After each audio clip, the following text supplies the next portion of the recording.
여러분들이 보시기에 국회의원이 무엇을 추구하는 사람 같이 보입니까? 권력을 추구하는 사람을 보세요? 아니면 이권을 추구하는 사람을 보세요?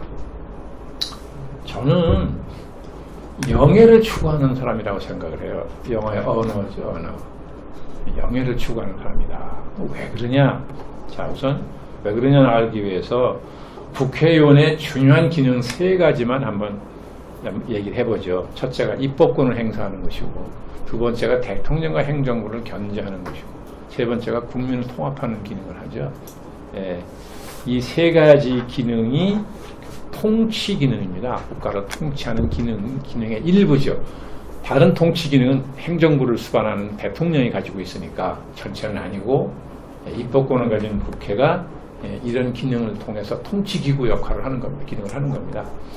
자, 입법권은 뭐 여러분 잘 아시잖아요. 상권분립 체제의 한 축이죠. 입법부가, 국회가. 그렇지 않습니까?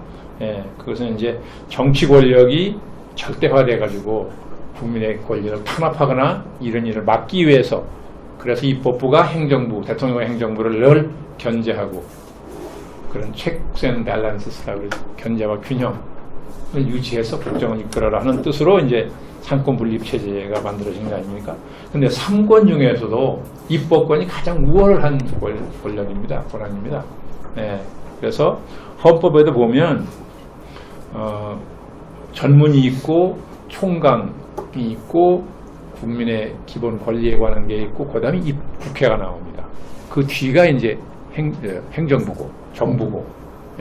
그래서 헌법상으로도 보면 입법권이 행정권이나 사법권보다 훨씬 우월한 이런 위상을 가진 것이고 대등하지 않습니다. 왜냐하면 행정부도 사법부도 그리고 입법부가 만들어주는 법률에 복종해야 되기 때문에 그렇습니다. 모든 것이 헌법에도 보면 그렇죠. 모든 것이 법률에 의하여, 법률에 의하여, 법률에 의하지 아니하고는 구속되지 아니한다. 그 법률을 누가 만들어요? 다 국회의원들이 만드는 거 아닙니까? 행정부는 그 집행하는 것이죠. 그러니까 가장 우월한 그런 기능을 하는 거죠. 근데 현실적으로는 사회가 자꾸 이렇게 이제 발전하면서 워낙 국정을 운영한다는 게 복잡하죠. 그러니까 어떤 국정 운영의 효율성, 능률성이 자꾸 강조되다 보니까 대통령이나 행정권이 입법권을 오히려 자꾸 이렇게 능가하는, 보다 더 우월한 것 같은, 더 힘을 더 많이 가진 것 같은 이런 경향이 자꾸 생기죠. 그건 우리나라만이 아니라 그런 사회가 그런 걸 이제 요구하기 때문에 행정권이 자꾸 강화되는 이런 경향이 일반적으로 있습니다. 우리나라 경우가 좀 심한 편이죠.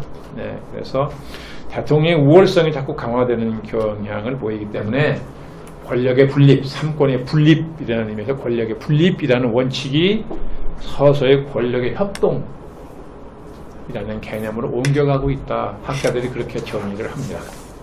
그러니까 현실적으로 우리가 겪는, 매일 우리가 목격하는, 체험하는 한국 정치 현실을 대개 보면 이렇게 국회의원의 중요한 기능을 이렇게 3가지로 정리할 수 있다. 저는 그렇게 생각을 말씀드린 것이고, 이 3가지를 뭉뚱그려서 통치 기능이라고 한다는 거죠. 통치 기능. 통치 기능의 일부, 나머지 일부는 대통령이 하는 거죠. 자, 그러면 국회의원의 기능입니다. 그럼 이런 기능을 하는 국회의원의 신분이 뭐겠습니까? 통치기구예요. 통치기구. 통치기능하는 통치기구. 그러니까 대통령직, 프레지던시, 이게 통치기구입니다. 국회의원직, 이게 통치기구예요. 한쪽의 통치기구는 행정권을 가졌죠. 국민이 직접 선출한 국민의 대표로서 통치기구인데, 대통령은 행정권을 가진 통치기구고, 국회의원도 국민이 직접 선출하는 국민의 대표인데 입법권을 준 거죠. 권력 분립의 원칙에 따라서 나눠준 거죠, 권력을. 아까 말씀드린 것처럼 정치 권력이 자의적으로 권력 행사를 막으려고 그런 거 아니겠습니까? 그렇게 따져보면, 대통령이나 국회의원직이나 그 직에 가는 사람이 국가의 통치기구인데, 이게 영예 아니에요? 이 이상 가는 언어가 있습니까? 그렇지 않습니까? 그냥 국회의원들이 언필칭 헌법기관이라고 그러죠. 국회는 개개인 헌법기관이다. 맞는 말이죠. 그 헌법기관이 무슨 소리냐는 거예요. 예. 이게 통치기구라는 얘기거든요. 근데 제가 볼 땐 저도 국회의원을 한 번 했어요. 4년. 예, 했는데 제가 볼 적에는 이 우리나라 국회의원들이 다른 것도 모르는 게 물론 많지만 자기 신분이 뭔지를 잘 모르는 것 같다고 느낄 때가 많아요. 요즘도 마찬가지죠. 아니 내가 대한민국의 통치기구다 라고 하는 인식이 투철하면 저렇게 행동하겠습니까? 대통령과 행정부를 비판하고 견제해야 되는데 지금까지 보여준 권위주의 시대는 권위주의니까 빼버리고요. 민주화 이후 87년 민주화 이후만 보더라도 국회가 대통령과 행정부를 제대로 견제한 일이 없습니다. 노무현 대통령한테 조금 좀 상대적으로 힘이 좀 졌다고 볼 수 있겠죠. 심지어는 우리나라 민주화의 화신이고 상징적 존재인 김영삼 전 대통령과 김대중 전 대통령 그 두 분이 차례로 대통령이 됐잖아요. 그분들마저도 대통령이 되고 나서는 국회를 지배하려고 했어요. 동기는 좋은 겁니다. 무슨 뜻이냐? 아니 내가 참 이 국가를 어떻게 하면 발전시키나 국민을 어떻게 하면 좀 낫게 살게 하나 하는 것 때문에 정말 밤잠을 안 자고 노심초사해서 빨리 이런 정책을 시행하려고 이런 제도를 만들려고 그러는데 이게 국회에다가 이걸 보내면 차후간 막 반대하고 안 해준다는 거죠. 야당이 막 대선부터 막 생트집을 잡고 다른 거 발목 잡아가지고 국정을 막 마비시킨다. 그러니까 안 되겠다. 내 의지 선인 거죠. 국가를 위해서 대통령이 참 고민한 끝에 또 많은 사람의 자문도 받고 정부 내부의 토론이나 이걸 거쳐서 이걸 하려고 그러는데 이걸 국회에서 제대로 통과시키려면 어떻게 해야 됩니까? 여당이 다수당이 돼야죠. 그러니까 여당은 다수당을 만들기 위해서 대통령이 여러 가지 해서는 안 될 일을 합니다. 물론 음성적으로 하는 거죠. 이게 늘 이제 시비거리가 정치의 논란거리가 되죠. 그럼 다수당이 되면 어떻게 됩니까? 힘으로 다수결의 원칙이 있으니까 다수의 힘으로 이걸 막 확 관철하려고 그러는 거죠.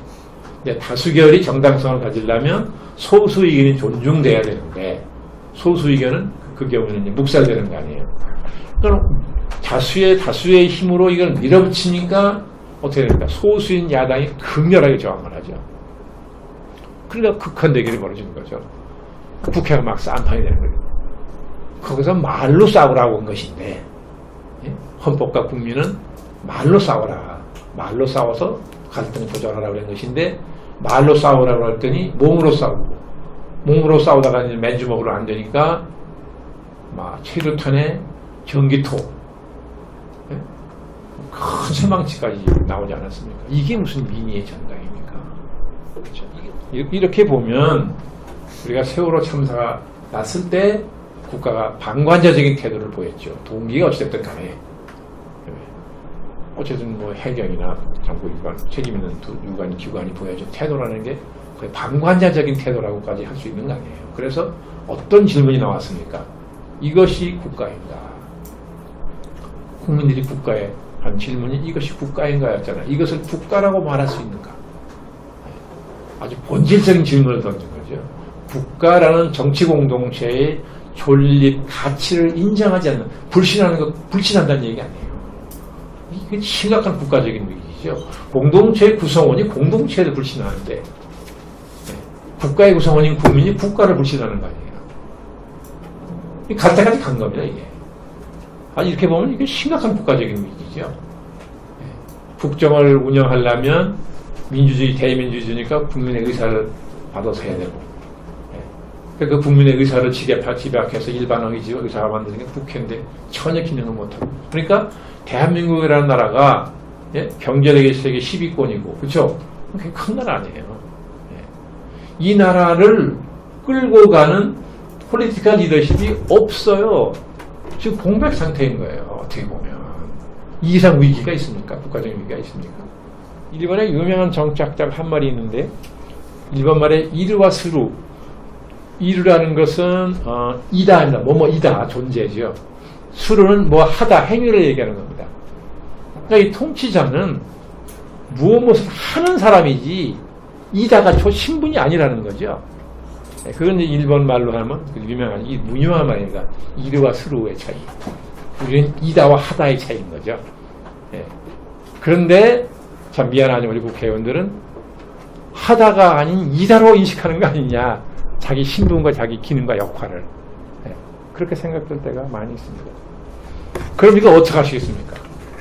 현실은 여러분이 나나 아마 똑같이 다 우리가 매일같이 목격하는 것이고 보는 거죠. 보고 듣는 것인데 이거 어떻게 할까요? 여러분 다 지금 유권자네. 그렇죠? 다 주권자네. 어떻게 하실 건가요? 욕만 하면 바뀝니까? 여러분들이 정치 저거 지금 한심한 놈들이 한다. 더러 안 쳐다봐. 안 쳐다본다고요? 선거 안 해? 투표 안 해? 그럼 어떻게 되겠는데요? 여러분들이 그렇게 혐오하고 경멸하는 정치가 여러분을 평생 따라다니면서 괴롭힌다. 왜냐? 정치가 맡고 있는 역할과 기능은 시대가 바뀌어도 안 변합니다. 그죠? 네, 그러니까 내 삶에 가장 많은 영향을 끼치는 게 정치인데 저게 저 모양이다 그래서 그냥 경멸하고 혐오하고 외면한다. 네, 참여 안 한다. 주권을 행사 안 하면 참여 안 하는 거죠. 기본적인 참여도 안 하는 거죠. 그래버리면 네? 그 정치가 결국 국가를 어떻게 만들겠습니까? 여러분이 좋은 일자리를 원한다? 좋은 일자리 누가 만들어주는데? 일차적으로는 기업이 만들죠. 그런데 그 기업으로 하여금 좋은 일자리를 많이 만들게 하느냐, 적게 만들게 하느냐, 이게 정치가 결정하는 겁니다. 그러니까 좋은 일자리를 구할래도 그렇고, 가계소득으로 올려도 그렇고, 뭐 내가 애를 좀 많이 날래도 그렇고, 이걸 다 정치가 좌지우지하는 것인데 어쩔 수 없어요. 그런데 그거를 그냥 경멸만 하고 외면만 하고 기본적인 참여조차 안 하고 적극적인 참여하려면 이제 말과 행동을 하는 거죠. 주권자로서 요구하고 그죠? 비판하고 압박하고 하는 것이니까 이것마저 안 하고 표도 안 찍어버려. 투표도 안 해버리면 그건 뭐 기본적인 참여를 안 하는 거니까 그건 뭐냐? 민주주의를 하지 않겠다는 뜻이죠. 민주주의라는 게 주권자의 참여로 이루어지는 제도인데 그렇죠?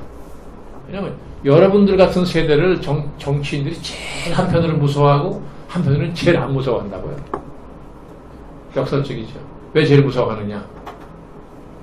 이게 옛날에 젊은이들이 분노해가지고 정권이 바뀐 걸 봤잖아요. 이 젊은 사람들이 딱 분노해서 행동을 같이 하면 그 누구도 못 막는다는 거죠. 거기서는 두려움이 있습니다. 그런데 정치인들한테는 참 다행스럽게도 관심이 없어. 투표장에 안 나오거나 금방 다른 데로 관심을 돌리거나 그러니까 이거 때만 지나가면 돼 이렇게 생각하는 사람이 많죠. 그러나 안 무서워하는 거죠. 만약 여러분들이 뭐 누구를 지지하든 누구를 찍든 요즘에 많이 이제 투표율이 높아졌다는 거 아니에요. 정당들이 다 지금 긴장하죠. 젊은이 투표율이 높아졌다. 또 젊은 사람 투표율이 높아지면 무조건 야당이 유리한 줄 알았더니 아니다. 아주 반가운 현상이죠. 그래서 정치권이 긴장을 하기 시작했는데 그렇게 여러분들이 정치 참여를 제대로 하면 그러면서 요구를 하면 정당이 안 바꾸고 못 견딥니다. 그렇게 해야 돼요. 여러분들이 그런 연대를 해서라도 그런 요구를 자꾸 하고 그런 분위기를 만들고 하는 노력을 해야 된다는 거죠. 그냥 있어가지고는 안 바꿉니다. 정치인들이 스스로 각성해서 바꾸기를 기다리려면 여러분 살아서 보기 어려울 겁니다. 생전에 보기요.